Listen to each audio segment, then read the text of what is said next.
வணக்கம் சத்யா டாக்கீஸ் நேயர்களே. இந்த பகுதியில் சோழர் வரலாற்றை 3 பகுதிகளாக பார்க்க இருக்கிறோம். சங்ககால சோழர்கள், இடைக்கால சோழர்கள் மற்றும் பிற்கால சோழ மன்னர்கள். சங்ககாலம் அப்படின்னு பார்த்திங்கன்னா நமக்கு 8 தொகை நூல், 10 பாட்டு, 17 கீழ்கணக்கு, அதே போல் அகநானூறு, புறநானூறு, திருக்குறள், களவழி 40, சிலப்பதிகாரம், மணிமேகலை, நற்றிணை, இது எல்லாமே நமக்கு சோழ வரலாற்றை அந்த நூல்கள்லேருந்து நம்ம தெரிஞ்சுக்கலாம்.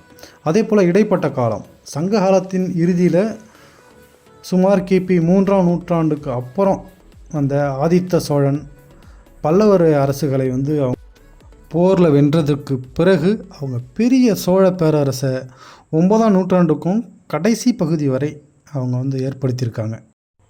9ஆம் நூற்றாண்டின் கடைசி பகுதி வரை ஏறத்தாழ 500 ஆண்டுகள் சோழரை பற்றி நாம் தெரிஞ்சுக்கணுன்னா பல்லவர் பட்டயங்கள் இருக்குது, அக்கால பாலி, வடமொழி மற்றும் தமிழ் நூல்கள் இருக்குது, பாண்டியர் பட்டயங்கள் இருக்குது, சாளுக்கியர், கங்கர், ராஷ்டிரகூடர் பட்டயங்கள். இதன் மூலமாக நம்ம சோழர்களை பற்றி தெரிஞ்சுக்கலாம். அதே போல் தேவார திருமுறை பாடல்கள், இதுவும் நமக்கு சோழர்களை பற்றி அங்கங்கே குறிப்பீடுகள் நமக்கு காட்டுது. அதே போல் சேக்கிழார் எழுதிய பெரிய புராணம், அப்புறம் ஆழ்வார்கள் பாடிய 4000 திவ்ய பிரந்தம் நமக்கு ரொம்ப உறுதுணையாக இருக்குது. சோழ பேரரசை பற்றி இதன் மூலமாக நாம் தெரிஞ்சுக்கலாம். அதன் பிறகு பார்த்திங்கன்னா கிமு 3ஆம் நூற்றாண்டுக்கு முற்பட்ட சோழர்கள் யாராருன்னு பார்க்கலாம். அதில் முதலாவதாக வருபவர் சிபி சக்கரவர்த்தி. இவன் எல்லா சங்க புலவராலும் பாடப்பெற்ற ஒரு சோழ மரபினர். இவர் சிபி சக்கரவர்த்தி மகாபாரதம், ராமாயணம் போன்ற நூல்களில் கூட இவரை பற்றி நம்ம தெரிஞ்சிக்க முடியும். அதாவது ஒரு பருந்துக்கு அஞ்சி ஒரு பறவை தன்னிடம் அடைக்கலம் புகுது, அதாவது ஒரு புறா. அந்த புறாவை காப்பதற்காக தன்னுடைய சதையை அறுத்து அந்த பருந்துக்கு இரையாக கொடுத்தாரு சிபி சக்கரவர்த்தி அப்படின்னு நம்ம இதன் மூலமாக தெரிஞ்சுக்கலாம். சிபி சக்கரவர்த்தி கிமு 3ஆம் நூற்றாண்டிற்கு முற்பட்ட சோழர்களில் வராரு. அதற்கு அடுத்ததாக முசுகுந்தன் என்கிற ஒரு பெயருடைய சோழ மன்னன். இவர் பார்த்திங்கன்னா கருவூரிலிருந்து ஆட்சி செய்கிறார். இவர் காலத்தில் கருவூர் சோழ நாட்டிலோட சேர்ந்தது. அதாவது கருவூர் என்பது இப்போ இருக்கிற கரூர். இவன் இந்திரன் என்கிற ஒரு பேரரசன் இருக்கிறாரு. அவருக்கு போரில் உதவி செய்தார், அவருடைய நன்மதிப்பை பெற்றார் அப்படின்ட்டு வரலாற்று குறிப்புகள் சொல்லுது. அதே போல் அடுத்ததாக காந்தன் என்கிற ஒரு மன்னன் இருக்கிறார். இவர் காவேரி பூம்பட்டினத்திலிருந்து நாட்டை ஆட்சி செய்கிறாரு. இப்போ உள்ள பூம்புகார். அப்படி இவர் அகத்தியர் வாழ்ந்த காலத்தில் வாழ்ந்திருக்கிறாரு அப்படின்னு சொல்லப்படுது. காவிரி நம்ம பகுதியில் ஓடுவதற்கு மிகவும் பாடுபட்ட ஒரு மன்னர் காந்தன் என்கிற ஒரு மன்னன். அவருக்கு பிறகு வராரு தாங்கையில் எரிந்த செம்பியன். இந்த சோழ மன்னன் வானத்தில் அசைந்து கொண்டிருந்த பகைவரது மதிலை அழித்த வீரவாளை அணிந்த தூளுடையவன் அப்படின்னு பாடுறாங்க. ஸோ இவரும் காவேரி பூம்பட்டினத்திலிருந்து தான் சோழ நாட்டை ஆட்சி செய்கிறாரு. முதலில் பூம்புகாரில் இந்திர விழாவை நடத்திய பெருமை இந்த சோழ மன்னனையே சாரும். இதை மணிமேகலையில் உள்ள நூல் குறிப்பு நமக்கு தெரிவிக்கிறது. அதன் பிறகு கிமு 2ஆம் நூற்றாண்டு சோழர்கள். மகனை முறை செய்த மன்னவன் இந்த அரசன் பார்த்திங்கன்னா திருவாரூர்லேருந்து சோழ நாட்டை ஆட்சி செய்கிறாரு. திருவாரூர் தான் அவருக்கு தலைநகராக இருக்கிறார். இவருடைய மகன் விடங்கன் என்ற பெயர் கொண்ட ஒரு மைந்தன். அவர் தான் தேரில் ஏறி நகர்வலம் போகும்பொழுது அங்கே இருந்த ஒரு பசுங்கன்று திடீர்னு பாய்ந்து தேரோட காலில் விழுது.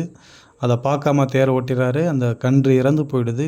உடனடியாக அந்த பசு ஆராய்ச்சி மணியை அடித்து சோழன்ட்ட நீதி கேட்டதாகவும், உடனடியாக சோழ மன்னன் பசுவுக்கு நீதி தரும் பொருட்டு தேரை அவருடைய மகன் மீது ஏற்றி கொன்றாரு அப்படின்னு நம்ம பார்க்குறோம். அதன் பிறகு பார்த்திங்கன்னா இறைவன் அருளால் அந்த கன்றும் மகனும் பிழைத்ததாக பெரிய புராணம் தெளிவாக கூறுகிறது. இது கட்டுக்கதை அல்ல, பெரிய புராணம் இதை தெளிவாக கூறுகிறது.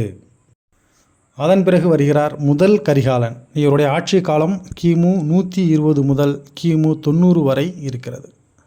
முதல் கரிகாலன் சென்னி மரபை சேர்ந்தவர். அதாவது சென்னி மரபினருங்கிறவங்க அழுந்துறையை தலைநகராக கொண்டு சோழ நாட்டின் ஒரு பகுதியை ஆட்சி செய்கிறாங்க.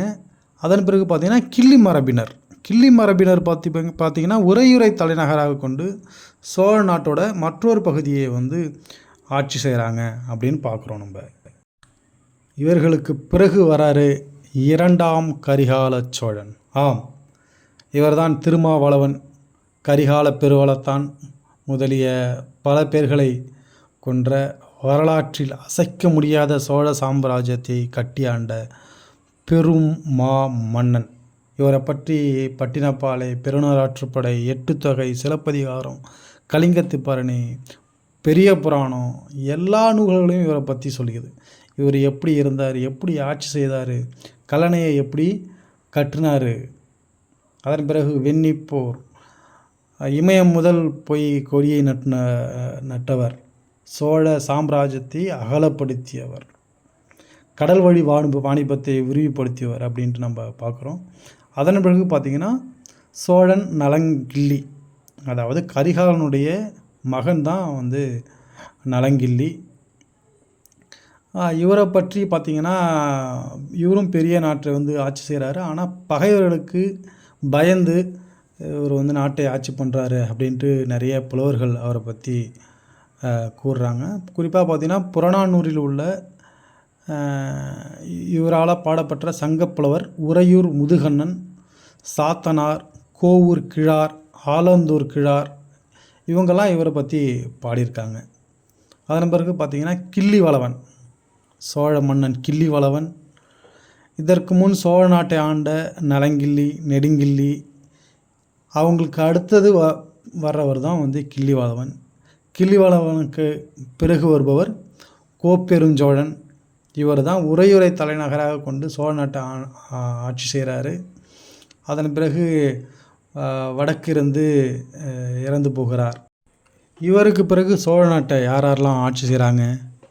ராயசூயம் என்ற பெருநர் கிள்ளி என்கிற ஒரு மன்னன், போர்வை கோப் பெருநர் கிள்ளி, வேல்பல் தடக்கை பெருநர் கிள்ளி, முடித்தலை கோப்பெருநர் கிள்ளி, தித்தன், சோழன் நல் உருத்திரன் ஆகிய சோழ மன்னர்கள் வந்து இந்த சோழ நாட்டை ஆட்சி செய்கிறாங்க.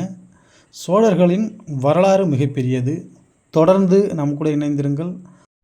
சோழர்களின் வரலாற்றை முழுமை தெரிந்து கொள்வோம். நன்றி.